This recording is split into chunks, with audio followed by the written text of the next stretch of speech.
Welcome to अभ्यास school classes.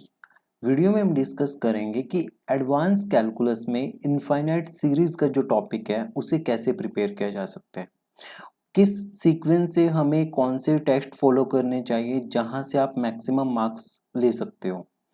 तो सबसे पहले इनफाइनाइट सीरीज सीरीज का मतलब समझते हैं। सीरीज बेसिकली क्या होती है? सीरीज होती है समेशन ऑफ जो सीक्वेंस की टर्म्स होती है उसका समेशन होता है। Summation of terms of sequence, sequence की टर्म्स का जो सम होता है उसे हम बोलते हैं सीरीज।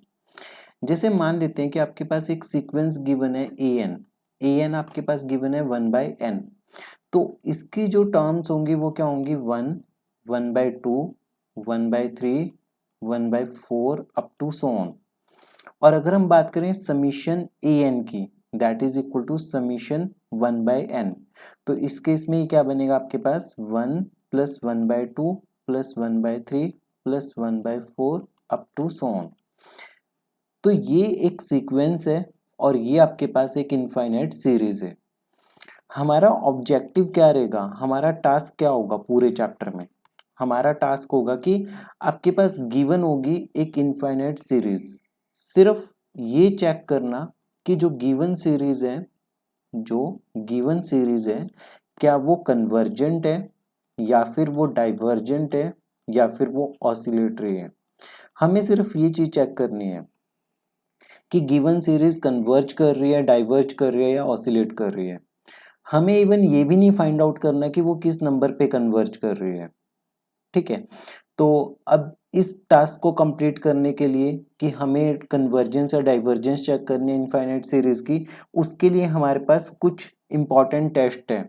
सबसे पहले अगर बात करें तो पी टेस्ट आपके पास होगा, पी टेस्ट, और सेकंड नंबर पे आपके पास होगा कंपैरिजन टेस्ट। कंपैरिजन टेस्ट जब भी पढ़ना हो तो इन दोनों टेस्ट को एक साथ पढ़ो, तो इनके क्वेश्चंस आप इजीली सॉल्व होंगे क्योंकि इनके बीच में एक आपको कनेक्शन देखने को मिलेगा, पी टेस्ट और कंपैरिजन टेस्ट। देन उसके बाद आपके पास है Cauchy integral test. Cauchy integral test है, कॉशी इंटीग्रल टेस्ट। फिर आपके पास है Cauchy root test, root test. और एक आपके पास है रेशो टेस्ट, रेशो टेस्ट। और फिर ये फोर्थ नंबर का टेस्ट है रूट, फिफ्थ है आपके पास रेशो। देखो रूट और रेशो से डेफिनेटली एक क्वेश्चन आपको देखने को मिलेगा, रूट टेस्ट और रेशो टेस्ट से एक क्वेश्चन डेफिनेटली आएगा। और ये टेस्ट होने के बाद आपके पास नेक्स्ट जो लगातार टेस्ट होंगे वो कौन से होंगे? रेशो टेस्ट को आप क्लासिफाई कर सकते हो। जैसे एक तो हो गया रैबिट टेस्ट हो गया, रैबिट टेस्ट से जहां पे रेशियो टेस्ट फेल हो जाएगा वहां पे आप रैबिट टेस्ट अप्लाई करोगे, और जहां पे रैबिट टेस्ट फेल हो जाएगा वहां पे आप अप्लाई करोगे डी मॉर्गन टेस्ट। कौन सा test? De Morgan and Bertrand test, Bertrand test. ठीक है, चाहे आप डी मॉर्गन नाम से याद रख लो। रेशियो फेल होगा तो रैबी लगाओगे, रैबी फेल होगा तो डी मॉर्गन लगाओगे, और अगर डी मॉर्गन भी फेल हो गया तो आप लगाओगे गॉस टेस्ट, गॉस टेस्ट। फिर नाइन्थ आपके पास है लॉगरिथमिक टेस्ट। कौन सा टेस्ट है? Logarithmic test.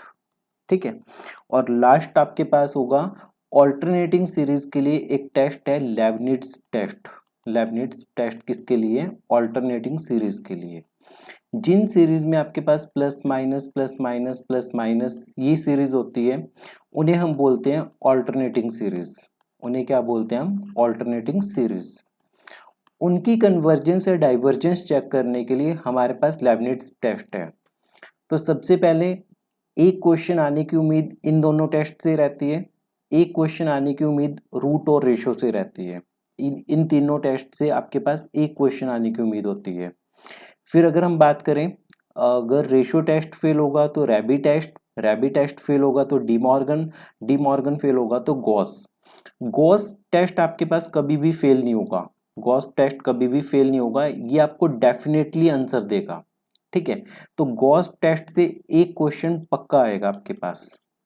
ठीक है, उसके बाद अगर हम बात करें लेबनिट्ज टेस्ट से तो एक क्वेश्चन आप यहां से देख सकते हो।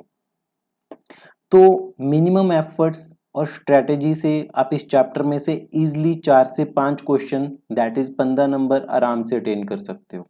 ठीक है। अगर ये 4 क्वेश्चन आपके बन भी जाते हैं, एक पी टेस्ट और कंपैरिजन टेस्ट से, एक रूट रेशो वगैरह से, एक गॉस से और एक लेबनिट्ज से, फिर भी आपके 12 नंबर बहुत इजीली स्कोर हो सकते हैं। इसके अलावा 2 छोटे छोटे से टॉपिक्स है। छोटे छोटे से टॉपिक्स कौन से हैं? एक तो है आपके पास एब्सोल्यूट एंड कंडीशनल कन्वर्जेंस। एक टॉपिक कौन से है? Absolute and conditional convergence. और एक लास्ट टॉपिक आपके पास है rearrangement of series. Rearrangement of series या फिर टर्म्स कह सकते हैं हम। सीरीज की टर्म्स को हम रीअरेंज करेंगे तो उसके बाद जो सीरीज का सम होगा उसके ऊपर क्या फर्क पड़ेगा। तो सबसे पहले हम अपनी अगली वीडियो में शुरू करेंगे पी टेस्ट और कंपैरिजन टेस्ट से। एक सीक्वेंस में सारी वीडियोस को देखना और मैथ्स में प्रैक्टिस करना बहुत ज़रूरी होते हैं।